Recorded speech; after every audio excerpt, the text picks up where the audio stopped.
Watson Guitar Tuition. Remember to please go to the website benwatsonguitar.com for all your tabs and video lessons. Right, to do something a little bit different today, I decided to do an article on this rather than just a video because it's quite difficult. It's for those guitarists who are wanting to start getting into jazz a little bit, or jazz fusion. You know, you don't have to go and play pure jazz, you can just mix some of the jazz ideas and you're playing. That's certainly my approach, rather than playing straight jazz. And it can be a difficult one to get your head around, and we're going to look at some 2-5-1s today.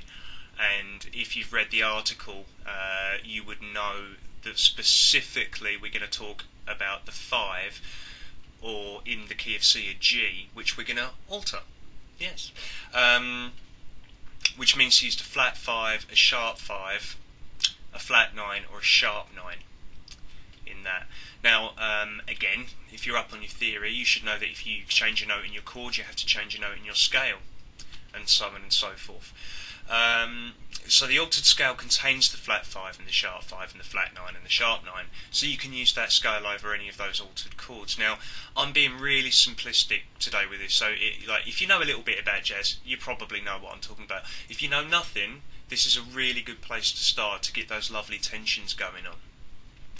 Right, let's start with a 2-5-1. A 2-5-1 is the second chord sequence in the key, followed by the 5th chord sequence in the key, followed by the 1st chord in the key. So in the key of C, which is what we're doing today, it's going to be D minor, G and C. Now because it's jazz, we're going to stick 7ths on that, a little jazzy sound, which is going to be D minor 7, G 7 and C major 7.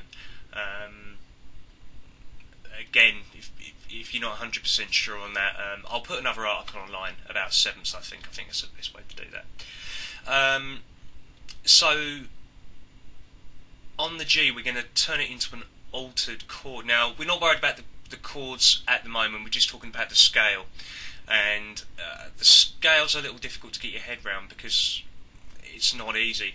Basically, it goes like this: you're on your 10th fret of your 5th string, which is a G, and you're going to go 10, 11, 13 on the next string down, 9, 11, 13, 10, 12, 13, 11, 12, 14, 11, 13, 15.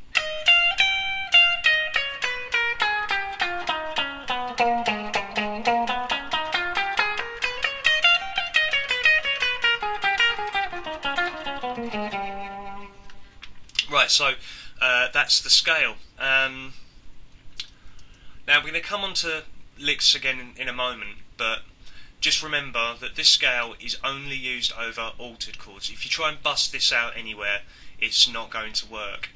Right, so I'll just leave you to practice that for a sec. Just remember the tabs are on the website, and I'll be back in a minute with a lick. Hello! Hope you got the scale in your head. Yeah, so altered scale licks. Right, we've got a couple of problems with this. Well, we've got knowing the lick, and then we've got swing feel, and then we've got another problem, which is starting on the offbeat. But let's do one thing at a time, okay? So we need a lick over the D minor, a lick over the G7, and a lick over the C. Right, well, your lick over the D minor is going to be really simple. It's going to be a D minor 9 arpeggio, start at the 12th fret at the top E string, and you go 12, 10 on the E string, and then sweep up the 10s to the G. So that's 10, 12, 12, 10 on the E, 10 on the B, 10 on the G. Okay. Right, now it's going to get a bit complicated. We're going to play B diminished over the D minor. It's something called chord substitution. If two chords share enough notes, you can play one over the other. Gives you a real interesting sound. So you get this.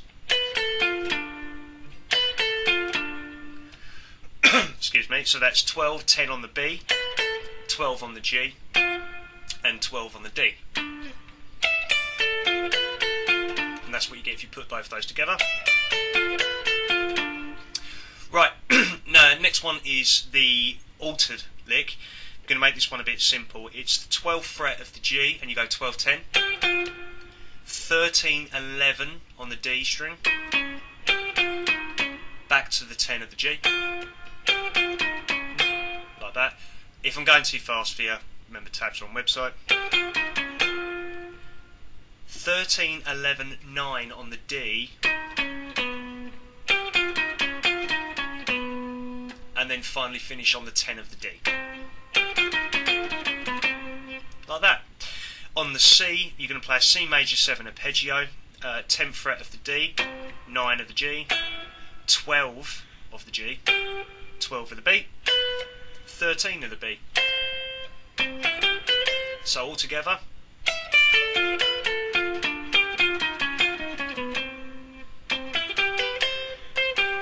And then at the end, you're going to go 13, 12, 13's on the B, 12 is on the G, 12 on the B, 10 of the G, 10 of the B, 9 of the G, and then finish on the 10 of the D. Now, I've kept that quite simple. Remember, this is supposed to be a lesson for people who are just getting into this kind of stuff, but there's some nice stuff in there actually, because you've got the end little run on the C, that's fourths, okay? The intervals of fours are used quite a lot in jazz because they're a bit strange sounding. So learn your scales in fours. Another lesson on that later. Right, but that's not going to do it, because you're not starting to play jazz like this if you're not able to do swing fill, and swing fill is that sort of sound, so you get that sort of tapping da da da da da da da da da da da. Very important to get that right. A way of thinking of this is if you take a crotchet, okay,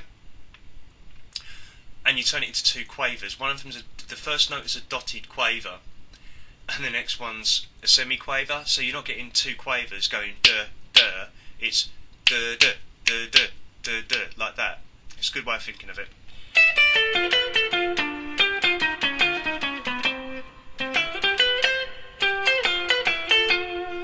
And that's how it's supposed to sound.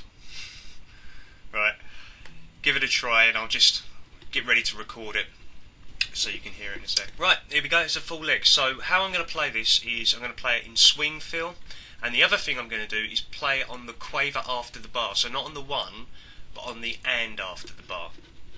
And hopefully this should make it sound really, really jazzy.